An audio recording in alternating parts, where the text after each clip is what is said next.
Welcome to the AI innovation space. We are your experts, and I'm Iyanu. And I'm Todd. We're here to offer our unique insights and hold conversations with top leading innovators in the world of AI and machine learning.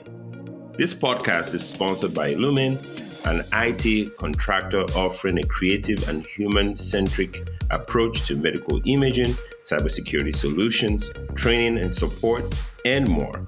Ellumen's values of ingenuity and connection make us a leader in adopting innovative technologies for federal healthcare and beyond. Visit Ellumen's website at www.ellumen.com for an overview of the services offered and to read our blog series on leveraging AI for your business. Thank you so much for listening, and let's begin. Welcome, Bryan. Welcome. It's good to have you here. Absolutely. Thank you for having me. It's good to be here. So, Bryan, I just wanted you to kind of share with us how this started. Absolutely. I was the head of growth or VP of sales at a series of tech companies that had a heavy focus on artificial intelligence. And of course, I helped a couple of them become unicorns, a couple of them had exits. And I was about to retire when I decided that I had spent my entire career building these companies that made a significant amount of money and used AI for commercial purposes in advertising and in medical and so forth. And I realized that something was missing because the entire education space had not yet been disrupted. And artificial intelligence had a true opportunity to disrupt the education space and impact billions of people from around the world. When I was at Vesterly, we used artificial intelligence to hyper-personalized marketing messages that banks, VCs, and PEs sent out. I realized I shouldn't be using my expertise and capability just to enable the wealthiest people from around the world to become even wealthier, that we can actually have a real impact. And so in the education space, as you know, Dr. Iyanu, education hasn't been disrupted in over 150 years. If you look at any other industry, if they operated in the same way as the mid-1850s, you turn around and walk right out, right? If you walk into a hospital and they operated the same way they did in 1857, you wouldn't take that. Same with a restaurant and even a clothing retailer. And so I don't understand why we accept that with education, that it has to be the same old traditional way. Now, I dug into it. I did quite a bit of research, and it turns out that when you take individuals and train them with a private tutor, they perform significantly better than in a traditional stand and deliver lecture format.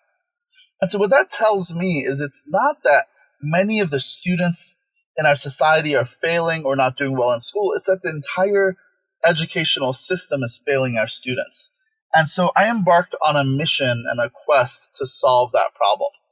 So what we did was we invented technology that enables people to learn 3 to 5 times faster than traditional education.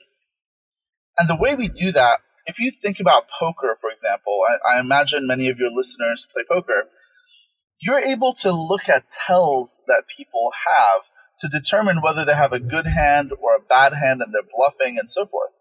In the same way, computers can actually see the tells that we have that show whether we're inspired or tired, whether we're distracted or excited. And so what we do is we turn on the camera, the microphone, wearables, and other sources of data to be able to discover everything from the mental health to the learning capability of that user. And then we alter the content delivery in real time to fit a person's unique needs. So we switch back and forth between text-based, experiential, and video-based formats. And indeed, even within the video-based formats, we use deepfakes to deliver the information in a different way. So, for example, maybe at 7 in the morning, after you've had a good night's sleep, had a nutritious breakfast, worked out, had your cup of coffee, maybe you need the educational content to be delivered to you by a 65-year-old British guy with a posh accent and a tweed jacket. But maybe at 7 p.m., maybe you had a really hard day at work, you ate really bad food, you picked up McDonald's on the way home from work. Maybe at that point, you need a 25-year-old fashion model explaining the material to you. And so what we do is we use deep fakes of famous people, whether they're Beyonce or Taylor Swift or Barack Obama, and CGI created videos of people with different accents, different tones of voice, different tempo, different facial structure, different ethnicity and gender, different clothing options, to deliver the content in a way that enables people to pay closer attention, to learn the material faster, and to retain that information longer. Thank you so much, Bryan, for sharing that. And, I was just thinking, while you were sharing, right, would a good application of that also be, like, for example, in certain, neighborhoods, right, they might learn better with rap music. Are you applying, music? Is there any music application in the software as well? Well, so there's definitely a place for music as well. We have a partnership with an organization called Brain.fm so that we can play certain types of music that put people in altered states of consciousness. So if you've heard of being in the zone or flow states, Dr. Csikszentmihalyi used to write about that quite a bit. And so they have a technology that enables people to get into these flow states through music. But I'm chairman of the board for another company that builds on top of the Ahura AI platform. And this company is called NeuralTunes. And what they determined is with the technology that we've already built and with the technology they're building on top of our platform, they're able to use music as medicine. So they built this on top of 18 years of research that was done at the National Institutes of Health to deliver the right music at the right time to deal with the issues surrounding PTSD, depression, and anxiety, to enable people to handle those symptoms much more effectively than SSRIs and other pharmaceuticals that wind up having side effects and cause all sorts of other problems. Hey, Bryan. So without going into all the specifics, can you tell us more about your AI technology and how you use biometric and voice analysis to alter the curriculum? And I'm also curious, can you actually tell what people know and they don't know while you're doing this? Yeah, absolutely. So for one, from a biometric standpoint, we collect over 10,000 biometric data points per second per user. And we've been able to calibrate for the individual user and then find lookalikes. So we look at the constellation of data for that individual and how they've engaged with content historically, and then find lookalikes who share the same constellation of data to then be able to predict moving forward what is the optimal way to deliver content to that person based on all of the other users that we have. Now, to answer your second part of your question, we use micro assessments, quizzes, and tests throughout the process. So immediately after they learn, a day later, a week later, a month later, and a quarter later. What that enables us to do is determine how well they understand the material. And just like if you had a tutor sitting in front of you, teaching you the quadratic equation, and seeing your facial expression, seeing your struggle, and if you don't understand the material, they could say, hey, instead of plowing forward, let's take a step back. I'll teach you in a slightly different way to maybe help you understand better. In the same way, the Ahura AI platform determines your ability to understand the information and either goes back and teaches you in a different way, or if you learn the material, it moves forward. Now, because we continuously measure a person's understanding of the content throughout time, we're also able to determine exactly how long it takes a person to forget information. And then we can cross-reference that data against their mental state while they were learning, and also the way that we delivered the content to them to begin with. Wow. So, Bryan, what do you think a good application of this tech that you guys are building, what do you think a good application of it would be in the medical space? I see quite a few different applications. We've been approached by a number of organizations that want to build on top of the platform that we've already built and on top of the AI that we're currently building. Because we collect so much data on the individual and we do it consensually and with the user being very comfortable with it, we're then able to use that data in a variety of different ways. So there are quite a few use cases that I won't get into on the medical side to optimize health outcomes, to optimize mental health, and to enable people to have a deeper understanding of the drivers of their personal health outcomes. Much of our lives are reliant on humans being able to consume information and turn around and use that information to alter their outcomes. And so that's the case in the medical space.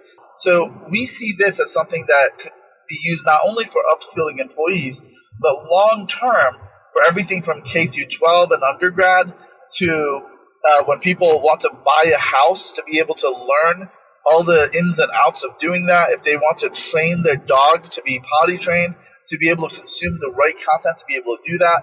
If they want to learn how to be a good mother or a good father, to be able to consume the right content in a way that's optimized for their personality, for their mental state, and so forth. As we move forward, as you know, the adaptability quotient of an individual becomes the most important thing. Life is constantly changing, and as we see, the rate of technological progress is accelerating, which means that people need to continuously be learning organisms around every facet of their lives. Having a technology that enables people to learn faster enables us to be able to engage with the world around us more effectively. Bryan, as you're talking, I'm thinking about, therapy, right? So, for example, say someone got into an accident, lost the ability to remember things, and also plus they probably have to go through some therapy sessions to, get their body movements together and things like that. I think, there could be a strong application there as well. What are your thoughts about that? Yeah, absolutely.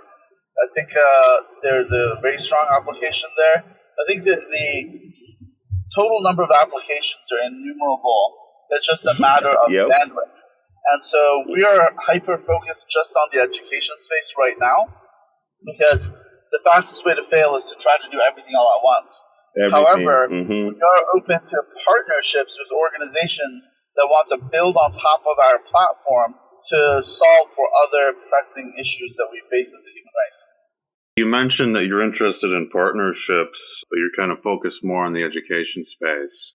Any idea on what kind of partnerships maybe you think would be applicable for creative AI innovative products? So I think any partnership that solves a very real problem, we focus mostly on partnering with organizations that have an impact focus, whether they're solving for a United Nations Sustainable Development Goal or for environmental outcomes or for global grand challenges from the X Prize and Singularity.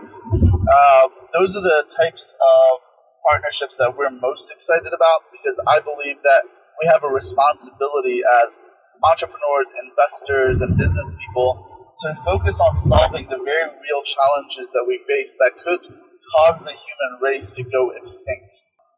Now, we do have a very strong AI team. I'm sure that you have met Nikai. He's the guy that invented Google Translate and created much of the NLP that Google uses. He's been an AI expert for the past 35 years. So he has joined recently on our team as our CTO, and he takes the lead on all of our AI for our platform.